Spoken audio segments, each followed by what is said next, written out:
Assalamualaikum warahmatullahi wabarakatuh. Selamat datang di Mas Pecigol lah. Gimana kabar teman-teman Pecigol? Semoga dalam keadaan sehat walafiat ya. Oke teman-teman Pecigol, kita masih dalam berita timnas Indonesia tentunya. Dan kali ini tentang timnas Indonesia yang akan menghadapi Irak di kualifikasi Piala Dunia 2026 pada tanggal 6 Juni nanti, yang akan berlangsung di Stadion Gelora Bung Karno ya. Dan untuk teman-teman mungkin sudah banyak yang tahu bahwa di GBK nanti tentu saja timnas Indonesia akan melawan Irak, sang pemuncak klasemen di grup F, sementara kita di posisi kedua, dan kemenangan atau minimal hasil seri adalah hasil yang harus didapat oleh timnas Indonesia, karena untuk memastikan tiket lolos ke babak ketiga kualifikasi Piala Dunia, Indonesia harus minimal 1 kali seri dan 1 kali menang ya. Dan kalau misal nanti melawan Irak itu seri, dan wajib nanti melawan Filipina pada tanggal 11, Indonesia memenangkan pertandingan ya. Jadi poin terakhir yaitu 11.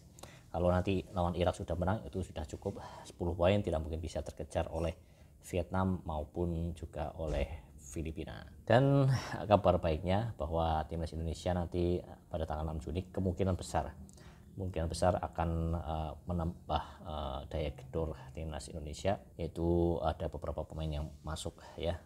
Tentu saja pemain-pemain keturunan, ada 3 pemain keturunan, yaitu yang pertama Martin Paes yang memang sudah kemarin awal Mei sudah melakukan sumpah WNI.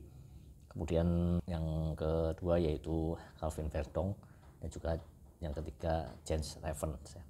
Kalau Calvin Verdong ini berposisi sebagai bek kiri, gelandang serang sebelah kiri juga bisa, dia di center back juga bisa, kemudian dia di DM juga bisa. Versatile pemain versatile ini. Dan kalau Jens Levens itu lebih banyak di CF juga bisa, kemudian AMF juga bisa, di winger juga dia bisa ya. Jadi untuk menambah kekuatan lini serang timnas Indonesia, Coach Sintayong merekomendasikan 2 nama terbaru dan 1 nama Martin Paes ya, untuk laga kualifikasi Piala Dunia melawan Irak nanti. Dan sekarang proses naturalisasi ketiga pemain ini sudah berjalan. Kalau untuk Martin Paes sendiri memang tinggal menunggu hasil sidang arbitrase dari CAS ya. Itu nanti bagaimana, apakah eligible untuk membela timnas Indonesia. Dan kabarnya minggu-minggu ini atau minggu depan akhir Mei itu sudah ada keputusan dari CAS apakah eligible atau tidak Martin Paes ini untuk membela timnas Indonesia. Kemudian Calvin Verdong dan Jens Levens kemungkinan setelah selesai Liga Belanda mereka akan terbang ke tim Indonesia untuk melakukan sumpah WNI, dan setelah itu kemungkinan besar mereka bisa menjadi bagian dari skuad Sintayong melawan Irak tanggal 6 Juni nanti ya. Tentu saja ini menambah kekuatan dari lini per lini ya, namun juga selain menambah kekuatan, menambah persaingan lebih ketat lagi setelah menambah kedalaman skuad tentunya. Kalau untuk Martin Paes itu tentu saja menjadi saingan untuk Hernando yang selama ini beberapa bulan terakhir ini memang menjadi pilihan utama Coach Sintayong setelah sebelumnya Nadeo Argawinata ya. Namun kemarin sempat mengalami penurunan saat lawan Irak, langsung digantikan dengan Hernando. Setelah itu otomatis Hernando bermain terus, tidak pernah tergantikan. Kemudian Martin Paes ini datang untuk sebagai pesaing terkuat Hernando Ari. Dan mungkin saja pilihan utama dari Coach Sintayong nanti juga jatuh kepada Martin Paes ya, karena dengan pengalamannya, dengan atribut yang dia miliki, tentu saja sudah tidak diragukan lagi dia akan menjadi kiper utama. Namun ini tidak mengecilkan hati Hernando Ari, bahkan Hernando Ari merasa senang dia bisa belajar, dia bisa bersaing secara sehat, apalagi untuk memperebutkan tempat di timnas itu memang cita-citanya, dan yang penting dia berjuang untuk timnas Indonesia, tidak ada kepentingan-kepentingan yang lain yang top. Kemudian Calvin Verdong ini posisi utamanya memang bek kiri ya. Di situ sudah ada banyak sekali pilihan nama yang selama ini mengisi posisi bek kiri, ada Arhan Senpatinama, kemudian ada Nathan Chuaon juga bisa di situ, kemudian Do Febriansa juga bisa di situ, sekarang tambah lagi Calvin Verdong ya.